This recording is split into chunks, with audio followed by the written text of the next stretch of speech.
Let's do the question number 14. This is the part 2 of chapter 4.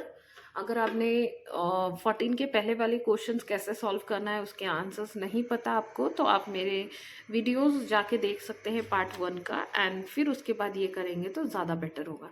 तो चलिए 14 से start करते हैं. Pakistan is divided into 3 broad physical area: the northern highland, the Indus River plain, and the plateau of Balochistan. The Indus plain is drained by 5 major tributaries of river Indus. Which of the following is not one of them? तो Indus से बहने वाले 5 major tributaries है, and उसका नाम है Jhelum, Chenab, Ravi, Sutlej and बीस. तो ये तीनों जो है ये इंदस का ही पार्ट है, तो इसका सही आंसर होगा none of this. Okay, let's do the question number 15. Match the column and select the correct option. तो column 1, column 2 दिया गया है. Telangana is in Deccan Plateau, A का 3 होगा. Jaisalmer is a sand dunes, 4 होगा. And Valley of Flower is in Uttarakhand, तो 2 होगा इसका. And Nanda Devi is the second highest peak of India. So it relate to option A. Option A will be your correct answer. Let's do the question number 16. The President of India is elected by the elected members of the Lok Sabha, Rajya Sabha, legislative assembly. तो ये तीनों ही इसके answer है, तो all of this होगा, क्योंकि president of India को elect करने के लिए Lok Sabha, Rajya Sabha and legislative assembly में वोटिंग की जाती है, तब जाके प्रेसिडेंट इलेक्ट होते हैं. तो let's do the question number 70. Who among the following is R appointed by the president of India? तो who among the following is appointed by the president of India? तो प्राइम मिनिस्टर का भी role होता है, governor का भी, chief justice of India का भी. तो all of this will be a correct answer. Question number 18 में पूछा है there is R high court. कितने हाई कोर्ट है इंडिया में और कितने सुप्रीम कोर्ट है इंडिया में? तो हमें पता है कि हाई कोर्ट जो है हर स्टेट में अवेलेबल है, मतलब हर स्टेट का मतलब हर स्टेट में नहीं है, बट मैक्सिमम सारे स्टेट्स में हाई कोर्ट्स अवेलेबल है. तो इसे हम कहेंगे 25 स्टेट में हाई कोर्ट है and 1 Supreme Court of India. Okay, तो option B will be your correct answer. Let's do the question number 19. Select the incorrect statement about the union territory. Union territory को लेके कौन सा incorrect statement है वो हमें find out करना है. तो union territory do not have capital, पहले ही मिल गया ये हमें, क्योंकि यूनियन टेरिटरीज जितने हैं, जम्मू एंड कश्मीर हो गए, लद्दाख हो गए, और अंडमान एंड निकोबार हो गए, और फिर आपका चंडीगढ़ हो गया, दिल्ली हो गया, ऑल हैव इट्स कैपिटल. तो फिर ऑप्शन ए होगा इसका करेक्ट आंसर. लेकिन आगे के भी ऑप्शंस देख लेते हैं. Ladakh is one of the newly form union territory. So it is a correct statement. Union territory are ruled directly by the central government. This is also correct, and option both B and C is correct. So option A will be your incorrect statement. Okay, let's do the question number 20. Question number 20 में पूछा है select the incorrect match. Incorrect match को आपको select करना है. Select the correct match बोला है. तो करेक्ट मैच, इतने इनकरेक्ट करते करते इनकरेक्ट ही आ रहा है. तो select the correct match.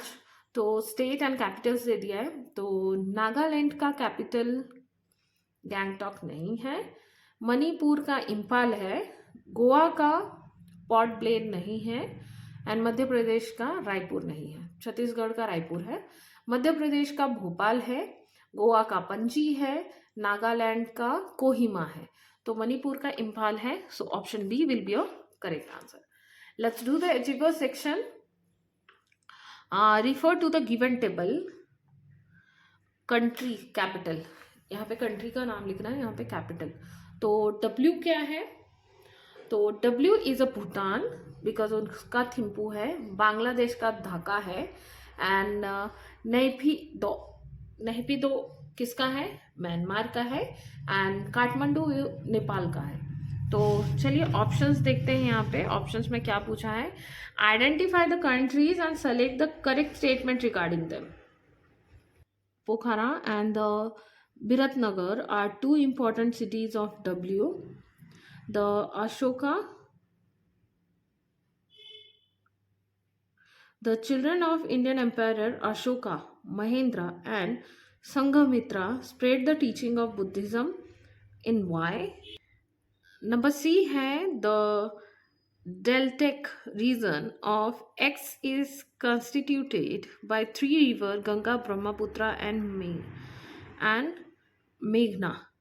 Number D है birthplace of Guru Nanak is Z, Nepal. तो आइडेंटिफाई क्या बोला, identify the countries and select the correct statement regarding them. तो 3 इनकरेक्ट है. तो इसका सही आंसर होगा region of Bangladesh. Delta region of X मतलब Bangladesh is constituted by the 3 river Ganga, Brahmaputra and मेघना. So option C will be your correct answer. Let's do the question number 22. Refer to the given Venn diagram and select the option that correctly identify X, Y, Z. तो neighboring country of India Z है. Buddhism is practiced here, and Gorkhas are the original inhabitant of this country. तो चलिए इसका हम सही answer find out करते हैं. तो क्वेश्चन नंबर 22 का सही आंसर होगा X होगा. इसका सही आंसर फाइंड आउट करते हैं. तो X होगा नेपाल, क्योंकि नेपाल में सबसे ज़्यादा बुद्धिज़्म प्रैक्टिस की जाती है. Y होगा neighbouring country of India is Bhutan, जहाँ पे बुद्धिज़्म भी प्रैक्टिस की जाती है एंड नेबरिंग कंट्री भी है. एंड वहाँ पे Gorkhas are original inhabitant of this country. तो Z होगा नेबरिंग कंट्री ऑफ इंडिया की बात करें तो पाकिस्तान है. एंड बुद्धिज़्म प्रैक्टिस्ड हेयर अगर बोलेगा तो X है हमारा नेपाल. एंड गोरखास की इनहैबिटेड ओरिजिनल हैबिटेट है कंट्री में, तो वो है भूटान. तो इसका सही आंसर होगा number B. Okay, let's do the question number 23. तो यहाँ पे ग्रिड दिया गया है. Which of the following can not be found in the given word grid. Longest river of Nepal. तो आप कह सकते हैं what is the longest river of Nepal. तो longest river of Nepal is Karnali. तो यहाँ पे मिल रहा है देखो कर्णाली. क्वेश्चन नंबर बी में बोला है plateau of Baluchistan is located in which country. तो प्लेट्यू ऑफ बालूचिस्तान हमने पहले ही पढ़ा. It located in Pakistan. तो पाकिस्तान यहाँ पे दिख रहा है देखो, यहाँ पे पाकिस्तान. ओके, तो क्वेश्चन नंबर सी में बोला है capital city of this country is Dhaka. तो बांग्लादेश होगा. And Gautam Buddha was born in this city of Nepal. In this city of Nepal means Lumbini में उनका जन्म हुआ था. तो लुम्बिनी यहाँ पे देखिए लुम्बिनी है, ठीक है. एंड दूसरा था हमारा बांग्लादेश का यहाँ पे नहीं है. So option C will be your, option C find out नहीं हो रहा है, तो option C will be your correct answer. Okay, let's do the question number 24. Read the given statement and select the option that correctly identify true और false. तो आपको यहाँ पे ट्रू फॉल्स देखना है और इसका आंसर करना है. तो Dr. Bhimrao Ambedkar is known as the father of Indian Constitution. तो इसका आंसर ट्रू है. Okay, to value and protect the heritage and cultural of our country is our fundamental duty. तो इसका भी आंसर सही है, क्योंकि हमारे जो कॉन्स्टिट्यूट है उनको प्रोटेक्ट करना और उनको वैल्यू करना ये हमारा सबसे पहला मात्र क्या बोलते हैं उसको इम्पॉर्टेंस होना चाहिए. फंडामेंटल ड्यूटी है हमारी. Citizens of India are not allowed to settle in the southern and the western part of India without permission. तो ये false है. You can settle everywhere in the part of India. Preamble is the short introduction to the Constitution of India. तो ये सही है. Preamble एक short introduction है जिससे आप Constitution of India के बारे में जान सकते हैं. तो चलिए क्वेश्चन नंबर 25 देख लेते हैं. सॉरी, तो इसका हमने सॉल्व नहीं किया है. True false true. तो option number C will be your correct match. Let's do the question number 25. Refer to the given flow chart and select the option that correctly identify PQRS. It is a material heritage of country. Yes. It has a painting narrating Jataka's tales. P. It in a form of architect. Q. In form of artifacts. R. और ये सब in the material of heritage of our India, ये सारी चीज़ें जो है वो S है। तो इसका सही आंसर होगा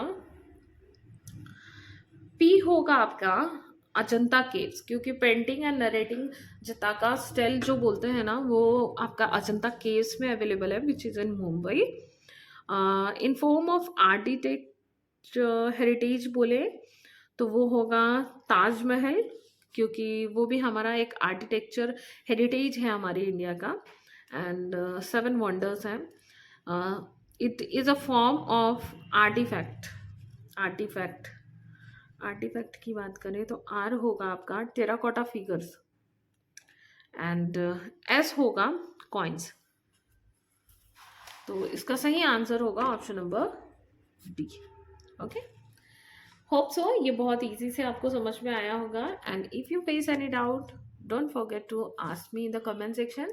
एंड अपने फ्रेंड्स के साथ शेयर कीजिए, चैनल पे बने रहे। चैनल पे नए हैं तो चैनल को सब्सक्राइब कीजिए। और आप किस सिटी से बिलोंग करते हैं और आपका एग्ज़ाम कब है, do let me in the comment section. अपने फ्रेंड्स के साथ शेयर कीजिए। एंड बहुत ही जल्द मैं 5th चैप्टर भी आपको डाल दूंगी। तब तक के लिए स्टे ट्यून एंड बाय।